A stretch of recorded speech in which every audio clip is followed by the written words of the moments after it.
I, Pooja Chimurkar Ninave, welcome you all in Bake My Day. Nagpur और चंद्रपुर में offline workshops लेते हैं।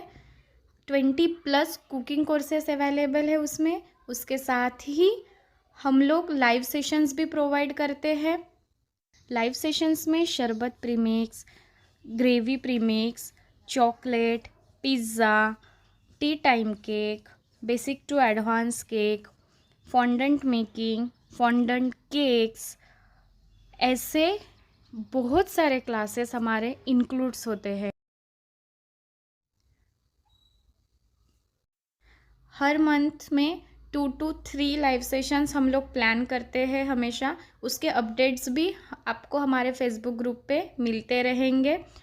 उसके साथ ही हम लोग ऑल ओवर इंडिया बेकिंग से रिलेटेड मटेरियल भी सप्लाई करते हैं। बेकिंग मटेरियल्स इंक्लूड है। आज मैं आपके लिए लेके आई हूँ एक healthy super spongy cake recipe, जिसमें ना ही शुगर है, ना ही एग है, ना बटर है और ना ही मैदा है। फिर भी आप उसका स्पंज देख सकते हो, कितना स्पंजी वो बना है, और वो भी कढ़ाई में। और ये है व्हीट फ्लावर केक।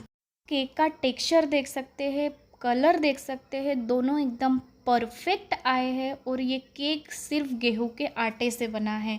तो चलिए रेसिपी स्टार्ट करते हैं। मुझे यहाँ पे बहुत ही कम इंग्रेडिएंट्स लगने वाले हैं, जो घर पे बहुत आसानी से अवेलेबल है। गेहूं का आटा मुझे यहाँ पे लगने वाला है, गुड़ यहाँ पे मुझे लगने वाला है। यहाँ पे मैं शुगर ही नहीं ले रही हूँ, जगेरी जिसे बोला जाता है। ये ऑयल है, यहाँ पे हम लोग बटर यूज़ नहीं कर रहे हैं, सिंपल कुकिंग ऑयल है। और ये दूध है, नॉर्मल टेम्परेचर वाला दूध है ये। थोड़ा सा मुझे लगेगा नमक, देन लगेंगे मुझे ड्राई फ्रूट्स सजाने के लिए। केक को आप टूटी फ्रूटी यूज़ कर सकते हो। देन मुझे लगेगा baking soda and baking powder. मैं यहाँ पे ये कंपनी ले रही हूँ, आप कोई भी यूज़ कर सकते हैं। मेज़रिंग कप से ये हमारे 1 cup, half cup, 1/3 cup, 1/4 cup. और ये है हमारे measuring spoons, 1 table spoon, 1 teaspoon, half tea spoon और 1/4 टीस्पून। ये है मेरा एक ब्रेड टिन, जो इसमें मैं केक बेक करने वाली हूँ। आप कोई भी केक टिन ले सकते हो। ऑयल से मैंने ग्रीस कर लिया है इसको। इस पर मैं डालूँगी थोड़ा सा मैदा, और इसको हम लोग डस्टिंग करेंगे। मतलब मैं पूरे जगह पे चारों साइड से उसको मैं फैला दूँगी। इसे डस्टिंग बोला जाता है। आप बटर पेपर भी लगा सकते हो। नाउ ये केक हम लोग कढ़ाई में बेक करने वाले हैं। एक कढ़ाई चढ़ा ली है मैंने, और इसमें मैं डालूँगी थोड़ा सा नमक। बिल्कुल पतली लेयर हमें नमक की डालनी है। एक स्टैंड रखा है और मैंने ढक्कन लगा लिया है। यहाँ पे मैं ले रही हूँ गुड़ 3/4 कप। आपने देखा है 1 कप से कम और हाफ कप से ज़्यादा रहता है 3/4 कप। इसमें मैं डालूँगी 1/4 कप ऑयल। इसी में वे से हमें जाना है। पहले हम डालेंगे गुड़ और बाद में हम लोग डालेंगे ऑयल। देन अब हमें डालना है दूध। दूध मुझे ये इसमें लगने वाला है 3/4 कप, मतलब पाउन कप। पर हम लोग पूरा एक साथ नहीं डालेंगे, पहले मैंने यहाँ पे हाफ कप डाला है, थोड़ा सा हम लोग बचा के रखेंगे। Now with the help of spatula यहाँ पे मैं इसको अच्छे से मिक्स करूँगी। तब तक मुझे मिक्स करना है जब तक मेरा जो गुड़ है वो पूरी तरीके से डिज़ोल्व ना हो। बिल्कुल पूरी तरीके से डिज़ोल्व होना चाहिए।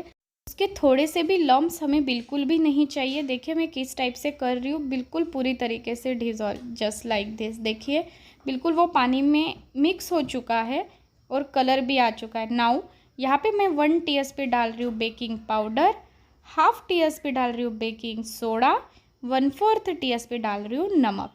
और अच्छे से इसको मिक्स करेंगे। और salt, baking powder, baking soda डालने से देखिए बबल्स भी आ चुके हैं। नाउ यहाँ पे मैं डालूँगी 1 कप गेहूं का आटा। इस आटे को मैंने अच्छे से छान लिया है। प्लीज़ नोट पॉइंट हियर, यहाँ पे मैंने आटे को अच्छे से छान लिया है। अच्छे से इसको मिक्स करना है विदाउट एनी लम्स। देखिए मैं स्पैचुला की हेल्प से इसको मिक्स कर रही हूँ। अभी इस स्टेप पे हमें जो बचा वाला दूध है, 3/4 दूध हमें लगने वाला था, इसमें से आधा कप दूध मैंने डाल दिया था। थोड़ा सा दूध मेरा बचा था, तो यहाँ पे मैं रिमेनिंग दूध डाल रही हूँ। नाउ इसको भी मिक्स कर लेते हैं। एंड देखिए ये ऐसी कंसिस्टेंसी चाहिए स्पैचुला से काफ़ी आसानी से मेरा बैटर जो है वो गिर रहा है। Yes, this is called a perfect consistency. देखिए यहाँ पे भी आपको समझ में आता है कि कंसिस्टेंसी आपकी परफेक्ट हुई है या नहीं। नाउ मैं इसको टैप कर लेती हूँ ताकि जो भी बबल्स है वो निकल जाए। और अभी इसके ऊपर हम लोग थोड़ा सा ड्राई फ्रूट से गार्निश करेंगे। आप टूटी फ्रूटी भी ले सकते हो या फिर मगज के बीज आते हैं आप वो भी ले सकते हो। कम्प्लीटली आपकी चॉइस है यहाँ पे। और थोड़ा सा हल्का हल्का हाथ से या फिर with the help of spatula थोड़ा सा हल्का हल्का प्रेस करेंगे ताकि जो ड्राई फ्रूट्स है वो बैटर में थोड़ा फिक्स हो। नाउ देखिए जो हमारी कढ़ाई प्रीहीट हो चुकी है उसमें हम लोग ये बैटर रख देते हैं। कढ़ाई को 10 मिनट के लिए प्रीहीट करना ही है और गैस की फ्लेम लो ही रहेगी। नाउ आफ्टर 30 to 35 मिनट्स देख लेते हैं हमारा केक। यस, देखिए पूरी तरीके से हमारा केक बेक हो चुका है। आप टूथपिक डाल के चेक कर सकते हो। अभी मैं ठंडा होने के बाद इसको एक प्लेट में निकालती हूँ। वाव, परफेक्ट टेक्सचर देखिए कितना अच्छा आया है। और स्पंज देखिए, और ये गेहूं के आटे से बनाया हुआ केक है। वाव, सुपर स्पंजी। देखिए मैं आपको कट करके दिखाती हूँ। मैं इसके स्लाइसेस करके आपको दिखाती हूँ कि उसका टेक्सचर कितना अच्छा आया है। केक कितना परफेक्टली बेक हुआ है, ना ही कहीं स्टिकी है और ना ही कोई और प्रॉब्लम। देखिए मैं एक टुकड़ा आपको उठा के दिखाती हूँ। वाव, उसकी जाली देखिए, स्मूथनेस देख सकते हैं आप लोग। एकदम सॉफ्ट और स्पंजी बना है and taste is just awesome guys. So देखिए मैं आपको नज़दीक से भी यहाँ पे दिखाती हूँ कितना दानेदार उसका ऐसा टेक्सचर बना है। बहुत ही सिंपल रेसिपी है ये। होप आप लोगों को आज का वीडियो अच्छा लगा होगा। एक बार ये केक ज़रूर बनाइए घर पे, बहुत ही कम इंग्रेडिएंट्स लगने वाले हैं और सबसे इम्पोर्टेंट ये केक हेल्दी भी है। केक बनाने के बाद मुझे कमेंट करना मत भूलिए कि आपका केक कैसा बना। अगर अभी तक आपने मेरे चैनल का सब्सक्राइब नहीं किया है तो जल्दी सब्सक्राइब कीजिए और बेल आइकन को भी ज़रूर दबाइए ताकि जब भी मैं नए वीडियो के साथ आऊँगी उसका नोटिफिकेशन आपको मिलता रहे। तब तक के लिए बाय बाय, थैंक यू।